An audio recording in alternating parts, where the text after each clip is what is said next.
Good afternoon and welcome to this new webinar from ERA, the European Union Agency for Railways. I'm Cyril Martin, Communication Officer, and it's a real pleasure to be back with you. Today, we will discuss the future Railway Mobile Communication System, FRMCS, nothing less than the telecommunication ERTMS game changer. If you were able to participate in the ERA webinar on TSIs Revision Package back in February this year, you might remember that the ERTMS specifications are being enhanced for the digital and green rail. Today, you will get an insight on how the Control-Command Signalling TSI has been updated for FRMCS introduction, as well as an overview on what is FRMCS. Without further ado, I will now introduce our speakers. After an introduction by Joseph Doppelbauer, the Executive Director of the agency, we will have the pleasure to listen to François Daven, the Director General of UIC, the International Union of Railways, Thomas Châtelet, Project Officer in the ERTMS and Telematics Unit at ERA, and last but not least, Dan Mundok, the Head of FRMCS at UIC. Thanks to all of you for being with us today. Before I give the floor to Joseph Doppelbauer, I'd like to remind you that, as usual, you are most welcome to ask your questions to our speakers using the chat function of this webinar. You can also tag questions from other attendees which you judge valuable by clicking the sub icon. We will do our best to reply to the greatest number of questions at the end of this webinar. A last word to say that this event is being recorded and will be available on our YouTube channel and in our website in the coming hours today. Without further ado, I now give the floor to the Executive Director of the agency, Joseph Doppelbauer. Please, Joseph, the floor is yours. Thank you, Cyril, and good afternoon, ladies and gentlemen. Also from my side, welcome to this webinar. To control the safety of a train movement, certain information needs to be communicated between the trackside and the train. In the case of the European Rail Traffic Management System, ERTMS, this communication can either happen by trackside beacons, the so-called Eurobalises, or more efficiently by radio. Since the introduction of ERTMS, this radio communication has been achieved by a derivative for rail of the well-known GSM system, the so-called GSM-R. GSM-R is now broadly rolled out in Europe, but also in many parts of the rest of the world. However, the 2G system, GSM-R, is on its way to becoming obsolete. And already some time ago, work has started on developing its successor, the so-called Future Radio Mobile Communication System, FRMCS, the topic of today's webinar. Based on 5G, FRMCS is not just a specific telecommunication system for rail. FRMCS will also allow new ownership models for infrastructure managers, such as third-party services supply. FRMCS will be a strong enabler for the further digitalization of rail. The average target for FRMCS deployment, as indicated by the member states, will be around 2032. This is not too far away in the future. Therefore, defining a proper migration strategy will be key. Obviously, the basis for migration has to be standardization and regulation in the technical specification for interoperability, TSI. The first step of FRMCS standardization shall be ready for inclusion in the 2022 CCS TSI. In particular, the specification of the interfaces between FRMCS and applications, for example, ETCS or ATO readiness for FRMCS. This first step focuses on legacy applications of ETMS. I mentioned ATO or ETCS, but more digital possibilities will follow. The timeline to develop the complete set of specification for FRMCS in subsequent CCS TSI is challenging. Further activities, including a test campaign, are needed in order to complete a comprehensive set of specification. The development of the FRMCS specifications is carried out by partner organizations such as the UIC. François Deven, Director General of UIC, will now talk about the importance of FRMCS for UIC, not only as the successor of GSMR, but also as a key enabler for rail transport digitalization. François, the floor is yours. Okay, thank you very much, Joseph. So for this good word for UIC, and indeed for us, FRMCS is a key development, not only a key development for UIC, since we are basically doing the specification inside UIC with the help of all our members, obviously, but also because it is a key feature for the modernization of railways in Europe, that's for sure, but also worldwide. And well, I will not repeat what you said about why we are doing FRMCS, because, well, GSMR is coming to the obsolescence. I will just perhaps emphasize about the fact that indeed GSMR was a European success, more than 130,000 kilometers equipped, but also a worldwide success. And what we have before us is trying to make FRMCS the same European and worldwide success. And I will echo what you said about the need really to have a consistent testing of the specification what we have issued and that are now included into the next generation of TSI. We really need to be sure that we will have the same operational excellence, because I should say that from an operational point of view, we are collectively, I think, reached excellence with GSMR. That's the reason why it's a worldwide success. And we should have the same worldwide excellence with FRMCS. So let's talk about what we have before us for Europe. And indeed, for Europe, we need to achieve the development, to have it thoroughly tested, and really to have this thinking about all the application, all the ecosystem that we will have to create around FRMCS, because FRMCS will be, in a way, a new frontier for the application for rail, because as for GSMR, when we installed GSMR, we didn't really know what kind of application we were about to do on GSMR. GSMR was supposed to be a part of ERTMS, and we see that GSMR is installed everywhere in the world and not necessarily a part of ERTMS. So that means that people, they found a way to use GSMR for their own telecommunication and operational needs. With FRMCS, that will be the same story, but the scale will be completely different. I just recall that the maximum throughput on data on GSMR is 32 kilobits per second, and I think only people of my age can recall having 32 kilobits per second within a modem. I think for the younger people, it's a view of the mind. I don't know if they can even really know what it is, 32 kilobits per second. Well, forget streaming. Huh? That's all what I can say.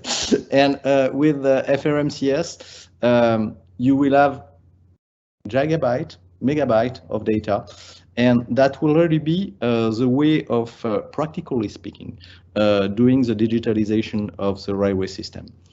We still don't know what will be the application that will come from FRMCS. We are working together first on the finalization of the system, of the specification, but well, the next thing that will be to work together on the application. And I'm really sure that with the innovative ecosystem that we have within Europe, and in particular Europe's joint undertaking, we will be able to do a lot of innovation based on this, I should say, quite wonderful backbone. So that's for Europe. Outside Europe, obviously, that's a traditional role of UIC. I said that GSMR was a global success. I think you have more lines equipped with GSMR worldwide than in Europe, and it will be the same with FRMCS. There is a huge interest every time I'm going to Asia or even Africa into this kind of development. And I should say that also what is something that helped to, in a way, sell the FRMCS concept is a very strong partnership we have with the European Railway Agency. I think we are underestimating, when we are speaking from Europe, the success of what we have been doing in Europe for ensuring the consistency of the rail system. Well, because we are in, and well, we are always complaining. You know, I'm French, I like to complain. So, and everybody is complaining that it's not enough with that, not too much with this. But when we are outside of Europe, you realize that what we have collectively achieved, and the agency have been really the integrator of all of that, have allowed to deliver a very comforting picture for those countries. And I think that FRMCS will be part of this comforting picture. Obviously, adapting FRMCS to international context will be also a little bit more complicated, and due to some issues about frequency, that it is, well, to say the truth, a very complex technology that I personally don't really understand fully. I'm not sure a lot of people are really understanding what is happening within FRMCS, but really we will have some use cases to define with outside Europe, how to adapt, what our international partners want exactly to do with all the capabilities that FRMCS will be opening. So obviously, it will start after Europe, because Europe has started first about those development, and thanks to the whole ecosystem, to the Commission, to the agencies that are, and to also Shift2Rail and Europe's Rail that have allowed to do this very demanding development. But we will need to do basically the same thing, and to help our friends outside Europe to also use this, I think, very beautiful success. Well, I will finish in saying that at some point we will perhaps have the need to change the name, because future railway mobile communication system, well, it's not the future anymore. You all know that we are in the process of the 5G rail prefigurator for FRMCS, so I think at some point we'll have to skip the future and to find another name, because it's a present mobile communication system, and I hope that it will be as successful and as global as GSMR. Thank you very much, and I will give the floor to Thomas Châtelet, the project officer for the European Union. Well, as I said, that was a great support for all this development. So, Thomas, please. Many thanks, François. Just before giving the floor to Thomas, I would like to thank you first for this important message on FRMCS. Indeed, the cooperation between ERA and UIC is a prerequisite for reflecting in the legal framework the technical evolutions of the railway telecommunication system. Thomas Châtelet will then now present the modifications proposed by the agency to the 2022 CCS TSI version, corresponding to the first steps towards FRMCS. Please, Thomas, now the floor is yours. Many thanks, Cyril. So we will start with the first part of this webinar, where I would like to introduce the changes that have been proposed by the agency to the Commission to update the regulatory framework for introducing FRMCS. As you have noted, the name of this webinar is First Step Toward FRMCS, leading to the fact that there will be some steps before the full inclusion of FRMCS in the legal framework. I will focus in this first presentation on the modifications that have been proposed by the agency to the CCS TSI for FRMCS introduction, focusing therefore on the regulatory framework impact. And we will later on have the honor of having with us Dan Mondok, the head of FRMCS, for detailing the technical aspects. So I will focus more on the legal aspects.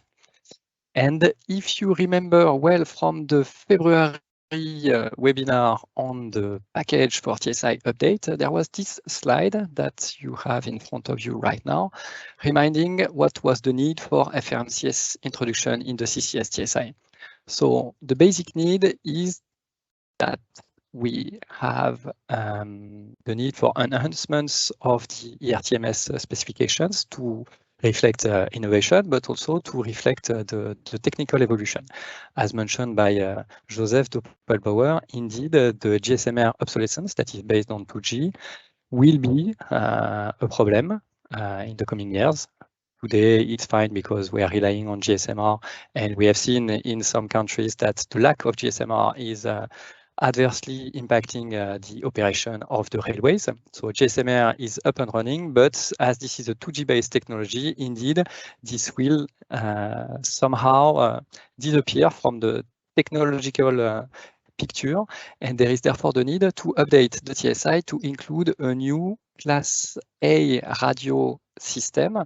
Today in the TSI, we have only GSMR, and we will have in the subsequent TSI, not in 22, in the subsequent TSI update, we will have GSMR and FRMCS. So this is for the background introduction and the need for this FRMCS introduction into the legal framework. What we will see today is that this first step is not yet sufficient for offering the possibility to the infrastructure managers or the railway undertakings to fully deploy FRMCS. This will take more steps, but we will go into the detail of those steps right now. So just for your information on what has been changed in the CCS TSI. So the CCS TSI is a rather technical-oriented legal text, and this is commanding how the train protection system, train detection system, and train communication system should be implemented in Europe. I will focus on those chapters that have been modified in the CCS TSI to enable the introduction of FRMCS into this legal framework. So first of all, we have introduced a new concept. Instead of talking only about GSMR, now we are talking about the railway mobile radio concept, and this RMR, sorry for the French pronunciation, this RMR will now comprise two radio class A systems, that is to say GSMR and FRMCS, because we know that there will be a time with an overlap between GSMR and FRMCS, be it at the national level. There might be some countries where new lines will be deployed with FRMCS while GSMR is still in operation. But more importantly, GSMR and FRMCS will coexist between member states. And it's easy to understand that there will be cases where a train will run from a country B with FRMCS already deployed and country A where GSMR would still be in operation. So this is the coexistence that we want to cover with this introduction of this RMR concept. In the chapter 4 of the CCS TSI, we are defining the characterization of the subsystems, and in this domain, we will use RMR as a generic term for the radio class system, but we will still use GSMR and FRMCS respectively when it comes to the interface between, for instance, GSMR and ETCS or FRMCS and ATO. You have many other possibilities, but there we go into the details of which subsystem is in interface with which other subsystem. And this is where we still need the granularity for GSMR and FRMCS. finally, in the chapter 5, where we are talking about interoperability constituents. So here, this is a bit technical, and this has to do with certification and presumption of conformity for the suppliers to place on the market some parts of the subsystems. We have currently for GSMR 2 interoperability constituents, that is the voice cab radio and the EDOR, the data-only radio, and we have also the GSMR SIM card. So those are interoperability constituents for GSMR. We have now introduced in this chapter 5 new interoperability constituents for FRMCS, mainly the onboard FRMCS, that would be the new radio on board, taking care of voice and data, because going from 2G to 5G, there is no need now for discrimination between a voice and a data purely functions, and it will be all embedded in the onboard FRMCS. But we will still need an FRMCS onboard voice application, because this is going beyond the only radio part or the only equipment part that is the onboard FRMCS. And still, we will need the FRMCS profile, which is an equivalent to the GSMR SIM card. That is to say, the ability for a train to go to foreign networks and being recognized as an authenticated user and a legitimate user of the foreign country. So this is also a very important aspect. What has been changed also in the draft body text is the chapter 7, which is very important, I believe, for the infrastructure managers, but also for the railway undertakings. So this chapter is about the implementation of the TSI CCS on the deployment rules. Today, when you are an infrastructure manager and that you start a new ERTMS project, you have only one choice, that is GSMR. Here, we are trying to update this to reflect the fact that potentially FRMCS projects also are going to be started, and what should be the rules for coexistence between GSMR and FRMCS, especially of the view of decommissioning GSMR. And this should not be done from one day to another, and this should be done in a coordinated, harmonized manner to make sure that the railway undertakings are not impacted by the decommissioning of the GSMR. So we have proposed to the Commission to include in this chapter 7 new rules on what are the minimum conditions for an infrastructure manager to notify its intention to decommission GSMR and to give a certain timeline for the railway undertakings to equip with onboard FRMCS in their vehicles with a minimum notification period of 7 or 5 years, depending on the condition. This is to give the railway undertaking the possibility to have the time to equip and to ensure the continuity of service for their vehicles when running in a specific area of use. Please note that the start of the 7 years counter, which is a much debated topic within the FRMCS community, is not yet enabled by the proposed publication of the CCS TSI 22. We have a note saying that this 7 years counter will start only when the full set of FRMCS specification will be available. I will come later on to what means this full FRMCS specifications. But please note that as for the publication of the TSI 22, we won't have the possibility to announce, well, if you are an infrastructure manager, you won't have the possibility to announce that you will end the GSMR support, that you will decommission the GSMR support, and that you are inviting the railway undertaking to equip with onboard FRMCS. Just a note on that. We have 2 radio Class A systems if the TSI 22 as proposed is published, but GSMR continues to be a Class A system. For the time being, there is no end date for GSMR. This will be the topic for discussion in the subsequent CCS TSI update. And the introduction of FRMCS is not yet mandatory for new upgraded lines or new upgraded vehicles. This will also be subject to discussions with the Commission and with the sector to declare in the subsequent TSI if there should be an end date for GSMR and if there should be a start date for FRMCS system or onboard. When modifying or when proposing modification to the CCS TSI, we are also touching upon what we call the draft Annex A, which is the list of all mandatory specifications for implementation of ERTMS.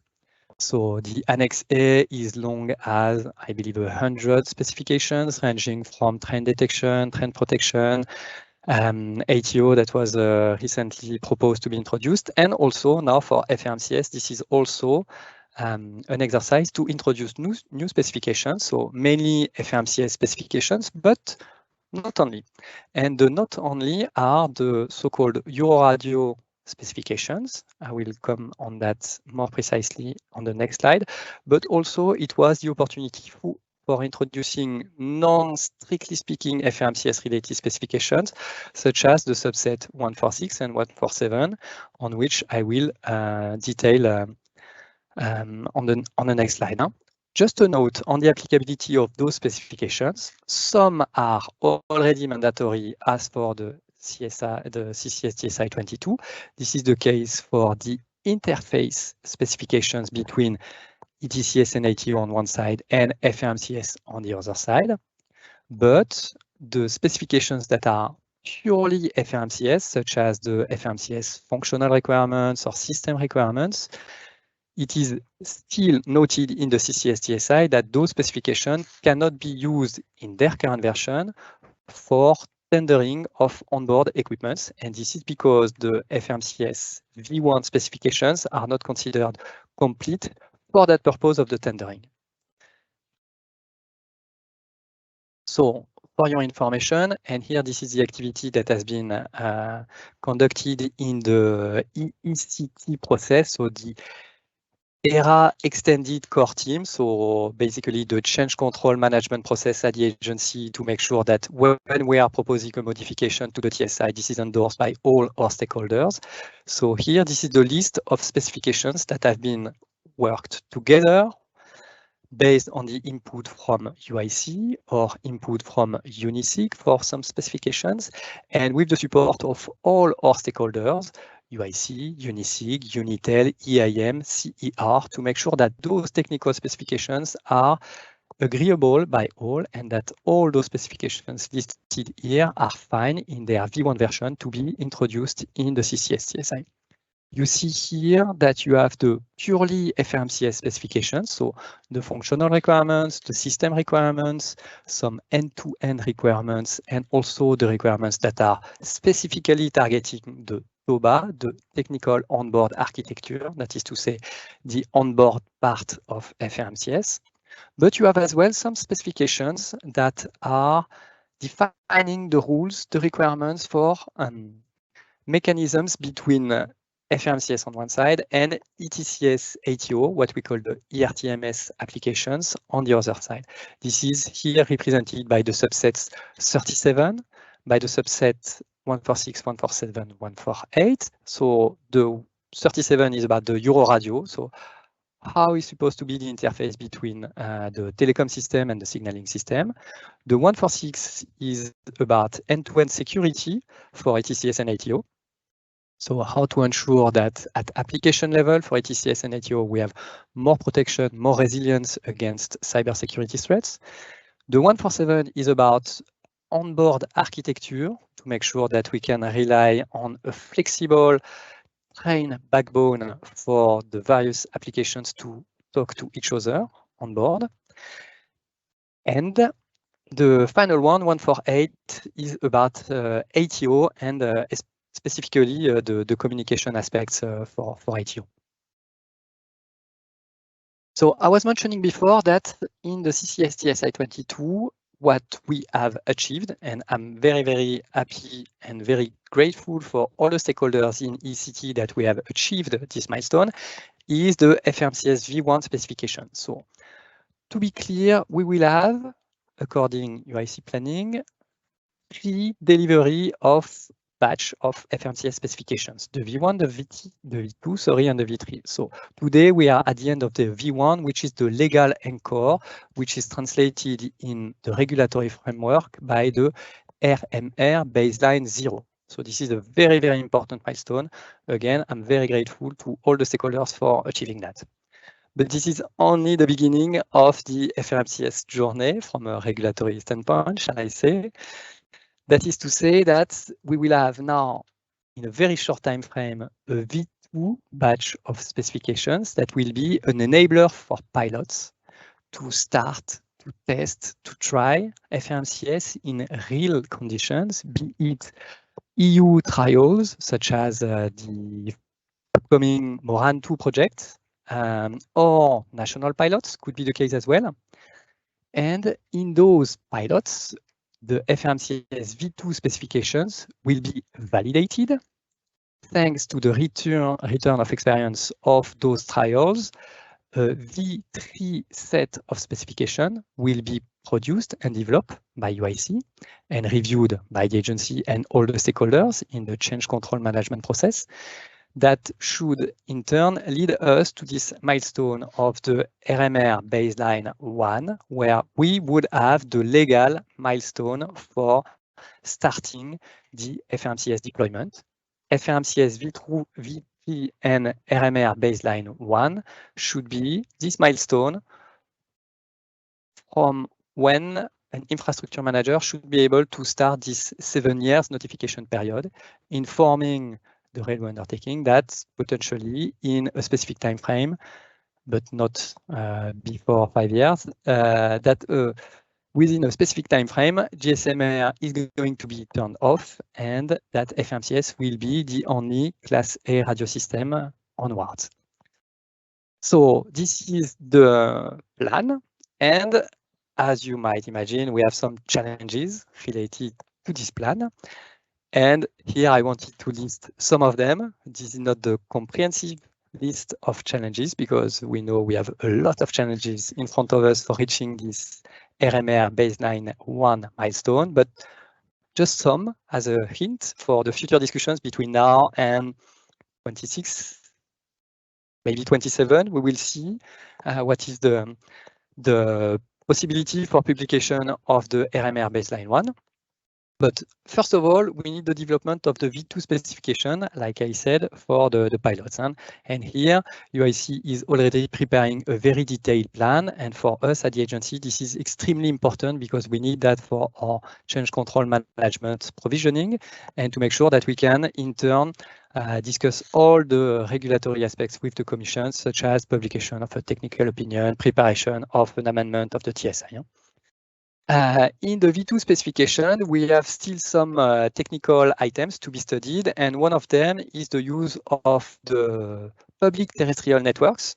You can hear the vocabulary MNOs for mobile network operators from time to time, and this is a prerequisite for some infrastructure managers to have the possibility on secondary lines, to have the possibility for backup, to rely on also the use of the public terrestrial networks and not to rely only on the FRMCS possibility. For us at the agency, this is very relevant for the interoperable design of the onboard. We want to make sure that we have all the technical elements on the table to make sure that we capture them and that in the essential criteria for the onboard for interoperability, those aspects such as antenna or spectrum support should be captured already there. One of the challenges is also the development of the technical standards. And here we know that FRMCS will rely on 5G, and 5G is designed by 3GPP. So this is the worldwide consortium that invented the UMTS, the 3G that invented the LTE, the 4G that's invented the 5G now.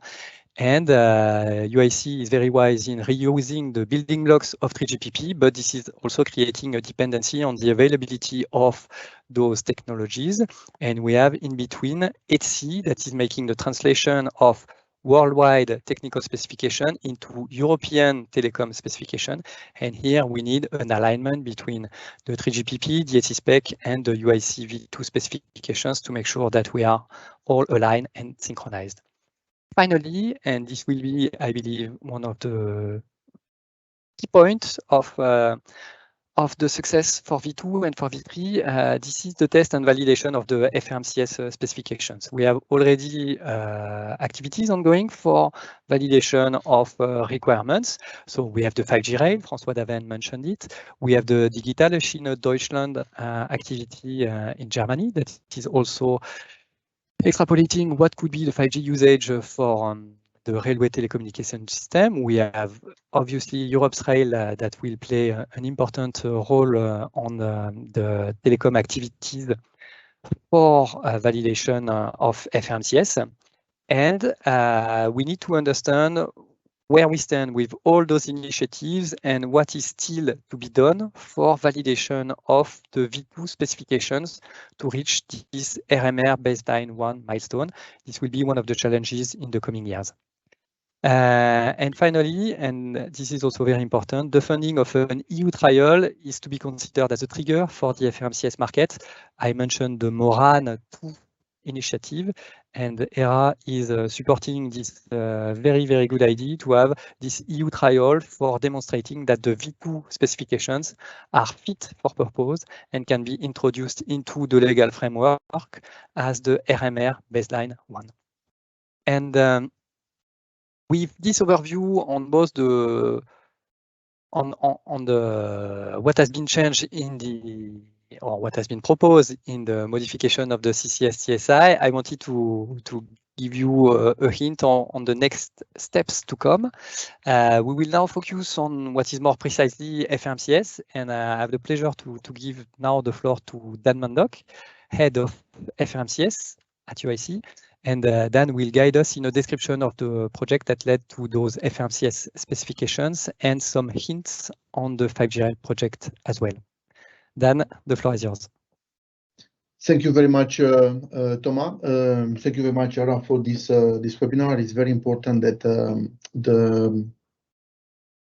the situation where we are with a major achievement in the ECT of agreeing of all the specification after a very, very hard work of 2 years, it's a very important thing. And I think it's important to hear all the messages that are here. Before starting, I have to say that I'm very pleased, not that I would be surprised in any way, I'm very pleased to see that the alignment is a bit too high. I think that we're reaching over 90%. We have to do something about it. So I'm fully in line with what you said, and especially with the plan to come. So I will try to be as short as possible so that we allow some comments, I assume. I want to speak a bit about what FRMCS is, where we are and where do we want to go. So first of all, I don't need to stay too long because it was said a lot by my predecessors. I just want to mention that bringing in FRMCS as the successor of GSMR is an European issue, because basically without GSMR there is no railway. We know incidents where a gap in GSMR service has led to train at standstill. And just to show here a small drawing, this is a real railway-like drawing. It's the link of all the existing railway GSMR networks. They don't communicate between them anymore as a point-to-point link between country to country, but via 2 hubs. So to speak about interoperability, this is the perfect example. I also want to say a few more seconds on this slide that FRMCS, it was said before, but I want to really highlight it again. It is more than a replacer for GSMR, which is a very important need in Europe. It is the way to digitalization, because basically we're speaking about a 5G system. To move on, I split the presentation in 2 parts. First of all, about what is FRMCS and the challenges, and then we'll speak a bit more about where we are.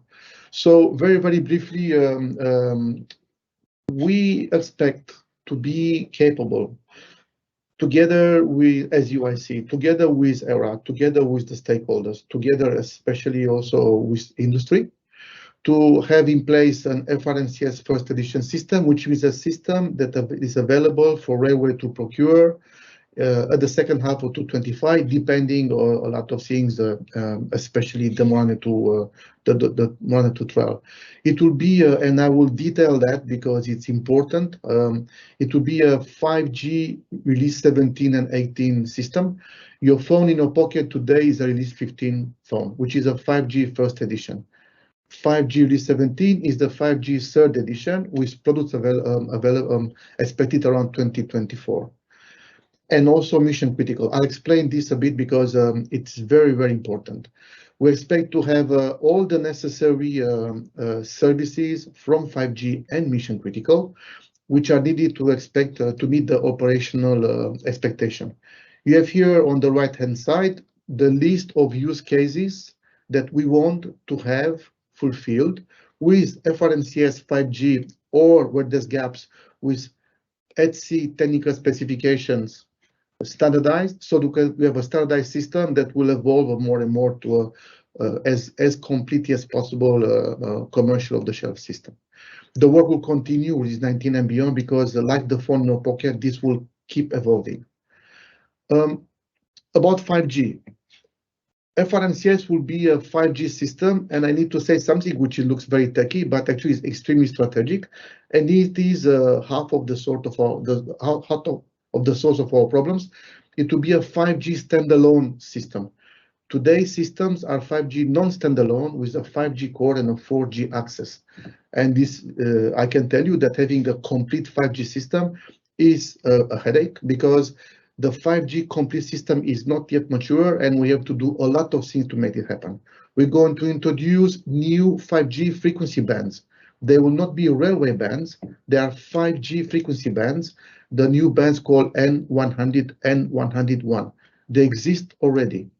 We're going to have performance enhancements in high mobility. We're going to have a much improved critical communication, and we're going to introduce this specific mission critical services.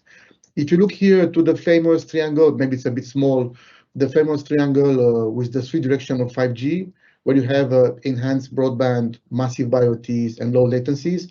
This is where FRMCS is, somewhere in here, between those 3. And what you see here is a 3GPP front cover. I think I'm allowed to show it because it has the logo, so I'm not breaching any copyright.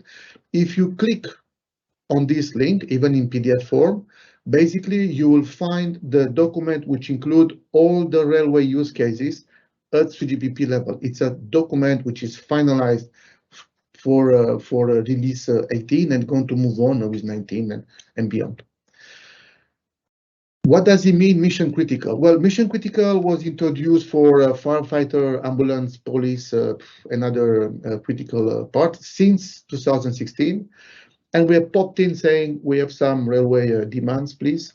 And you believe us or not, we are modifying the existing standards for 3GPP and for 5G so that we have improved functionality, group calls, role management, priorities, new architectures, gateway UV. You have only one mobile with multiple profiles, not anymore a cab radio and an E-door or an A-door or whatever, and a very clear control quality of service.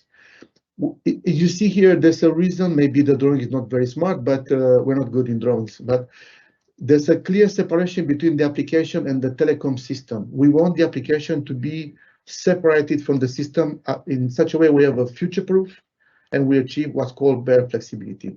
So we have put our use cases there and they are coming one after the other. They are approved, most of them, and they are working for the others so that we have a system that works very well for the railway needs.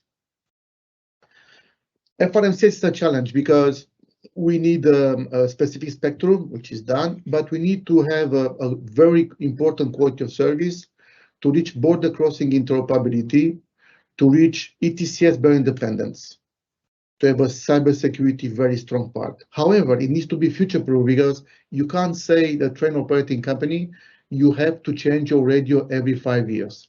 They will just not install this system. And then we have to have a very good migration from GSMR with trains with GSMR and FRMCS on the same line.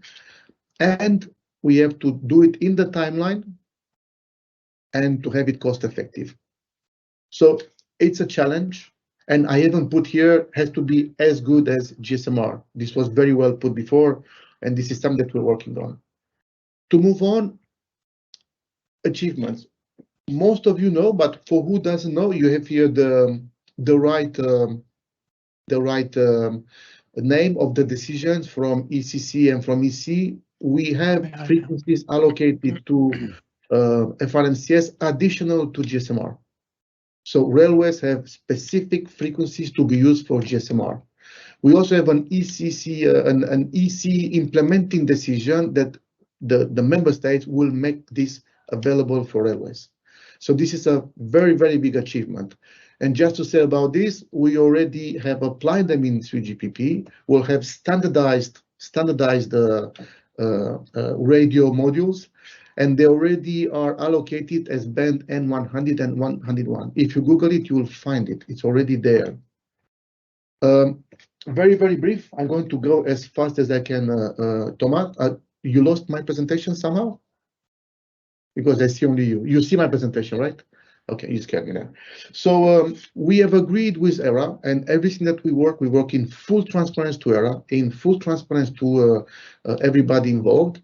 We have agreed the architecture to move on and to define what's called the ETCS architecture for FRMCS in coexistence with GSMR, and basically we worked on it. And today the concept in TSI 2022 of ETCS with an FRMCS readiness is following this architecture. So we're going on a very organized and process-based model to reach the right results.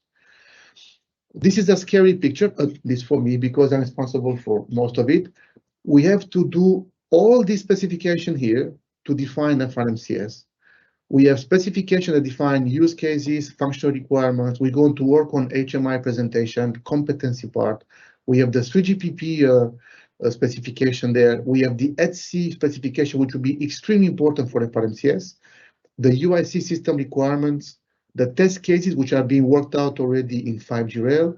We're going to work on application for the minimum requirements and the frequency part. And you can see on the colors, everything that's blue, it's already there. I haven't touched the GSMR part, the 3GPP part, which is already there because they are not mentioned in the TSI, and most of the ETSI specification have started. Version 1 specification. We had to define a target which is achievable but doable, and to build on the top of it if we can. And the scope of the version 1 specification, on which Thomas has described very well, is to define what's needed to deliver the ERTMS data application, ETCS, ATO, KMS, PKI. This will allow also TCMS, most of it, the one which is mission critical based, and the basis of the train radio voice application. We have restricted it to mission critical enabled application. We'll discuss best effort, other application after that. We have limited to a 5G standalone system, limited to RMR spectrum. You explained what RMR means, Thomas, very well. And therefore, we will discuss MNO in the future, but we are putting inside the mechanism to make MNO possible. We are not blocking it in any way. It's already enabled, but we have to do a lot of technical details. It's restricted to the onboard radio, so handhelds are not yet included. And the interworking with GSMR, we will not work on it. We will based on the ETCS. Where are we? I mean, this is a color picture of what you have defined, Thomas. Basically, we are working since a long time to this system. We passed from 4G, has to be 5G. We have done a lot of studies, the migration scenarios, the architecture principles, so that everything links together. And what happened since 2019 is that we worked in the Ship-to-Rail consortium to deliver the FRMCS specification with the full transparency to ERA. The consortium is defined here. And then we spent our days in ECT, where we met more than our family in the last 1.5 years, where we have defined the final version of all the specification. We started with 6 specification, and we are, for historical reason and resources there. I think they are the right version, Tom. I think if I made a mistake. I think when you're afraid that I did something wrong, I hope not, no? So we're going to have 5 specifications in the sense that the onboard system requirement specification will be merged with the end-to-end SRS, which also helps the ERA process for interoperability constituents. This is the map of specification. It's very important to explain it because everything links together. We cannot consider one or other specification because they all depend on each other.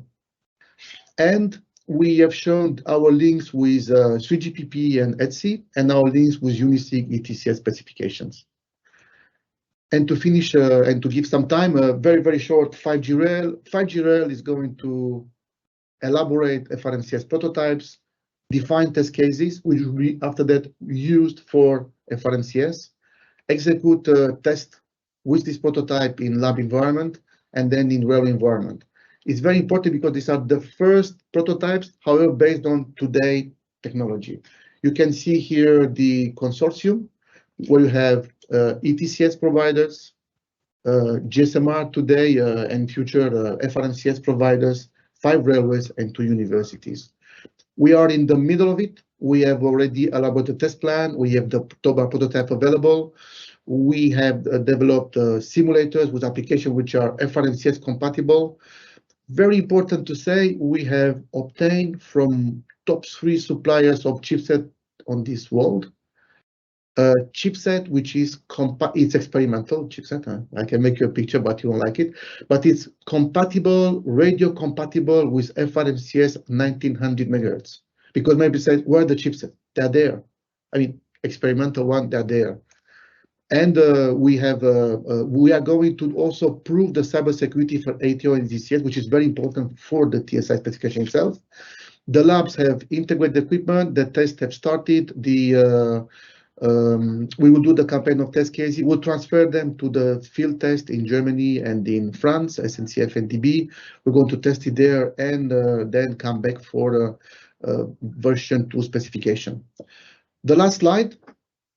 We are pursuing this plan since 2019. We showed it for the first time in the UIC conference in 2019 with a 3-step approach. And you can see here that we have introduced some tick and we have things to do.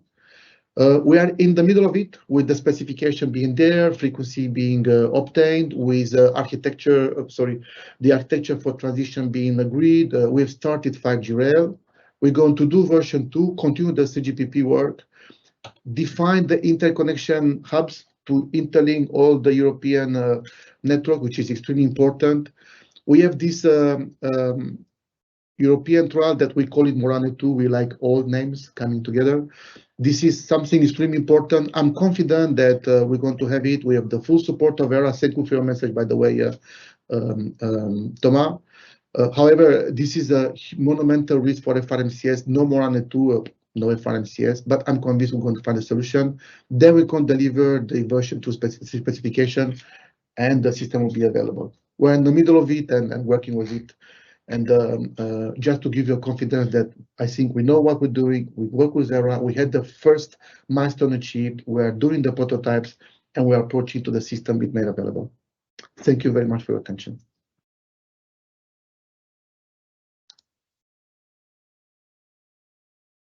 Well, thanks a lot, Dan. I've been in time, right?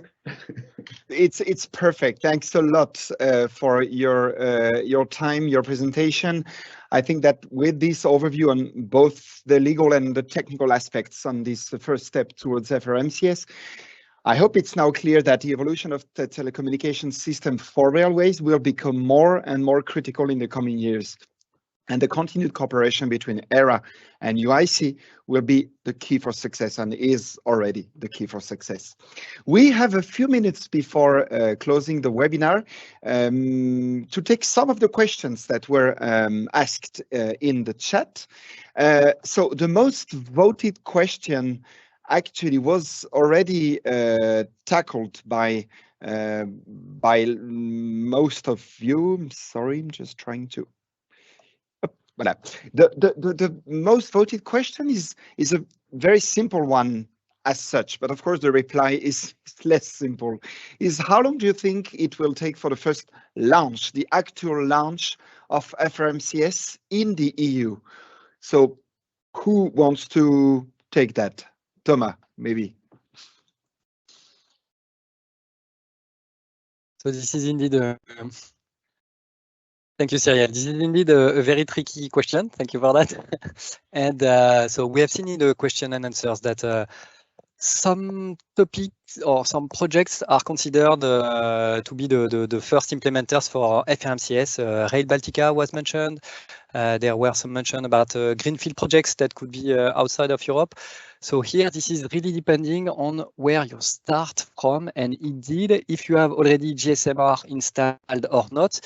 And shall I say, if you have GSMR already installed since long or not, because GSMR has been deployed in the year 2001 already in Finland or Scandinavian countries, while it is only starting in some East European countries. So we see that GSMR is very successful and, as a matter of fact, has a very long life expectancy. And it's really different if you have started GSMR deployment 5 years ago or if you are already on the verge of renovating completely your telecom network. So there has been a poll on the Railway Interoperability and Safety Committee done by the Commission in July on the plans from the member states to go to FRMCS, and in average, it seems that the target is around 2032. So this is the target. But as mentioned in the chat, there might be some early implementers. And here the difficulty for us from the legal standpoint is to arrive in time for those early implementers, but at the same time to have stability in the specification, which is a demand from the stakeholder, a demand that we can fully understand. So we need to find this balance between being just in time, but to have a sufficient level of maturity in the FRMCS specification so that this is robust in the regulatory framework and that we are not putting at risk some projects. Thanks a lot, Thomas, for this very precise answer. Another question maybe for you, Dan. Can I have just 1 minute to please, build on top of it? So please. First of all, as I said before, I agree with what Thomas said, but I want to say two things, just two things. The first one, a railway is a governmental company. That means you depend on the government funding and you compete with anti-terrorism, roads, hospital, education, you name it. Obviously, police, you name it. So you have to. There's a reason for the government will pay when there's a reason more important than others.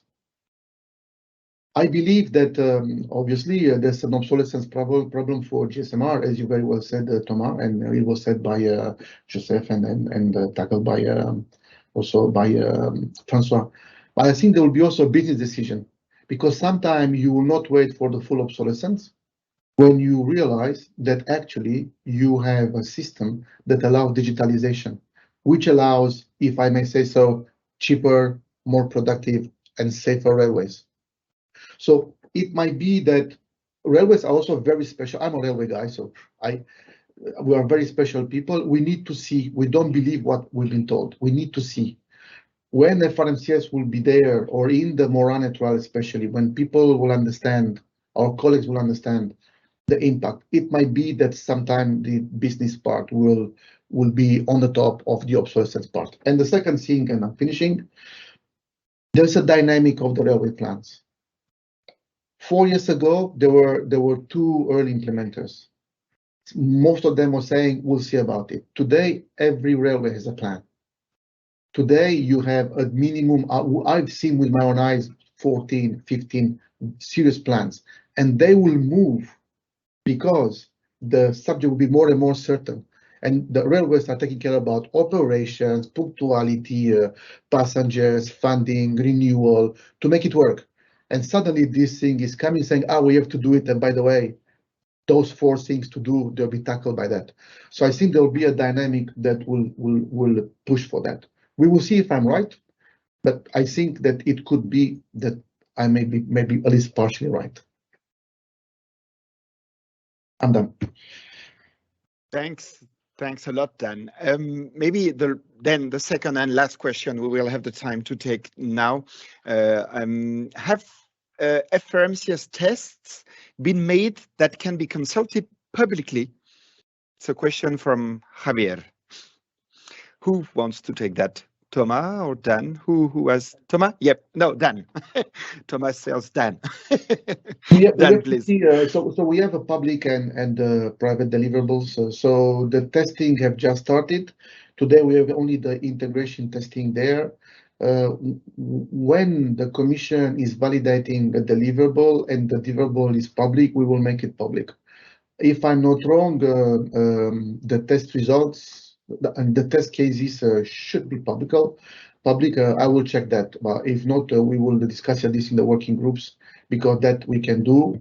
And every step we're going to make public, is going to be public, and there will be a lot of tests which is done aside using the prototype sensing. So some of them, yes, maybe all of them. I don't know the full answer, but the interest. If you look today, the specification they can download it for free. I mean, the idea is to make all information available to build the trust, and also to get the feedback to build a better system. So the intention is as we will publish as much as possible, because this will help the trust. Railway people are railway people. You have to trust it, and I think that the moment that we show test results, a campaign, all kind of thing, it will help. Thank you very much, Dan. Thank you very much for this reply. We are now reaching the end of this webinar. So first, I would like to recall that all the questions will be replied as much as we can in the coming days, and the answers will be published on our website in the web page of this webinar. So that's the first thing, because you were really numerous today. You were many to attend this webinar, and we would like to thank you all for your attendance. Of course, I would like also to thank, and most of all, the speakers, my colleagues involved in the preparation of this webinar. Thanks a lot. Before you go, we would be very happy to receive your feedback on this webinar, as usual, via the QR code you're seeing right now on the screen, and that you can flash with your smartphone. If you have any other questions about the topic of today's webinar, you can also use this QR code to raise them. We look forward to meeting you again at our upcoming webinar on the 10th of November about working with international partners. In the meantime, and in any case, if you would like to stay updated on our activities, please sign into our database by selecting the button Login on our website page. And don't forget to follow us on our social media accounts, Twitter and LinkedIn. Thank you very much for participating. We wish you a very pleasant afternoon and a very nice lunch. If you still haven't had it, take care. Thanks.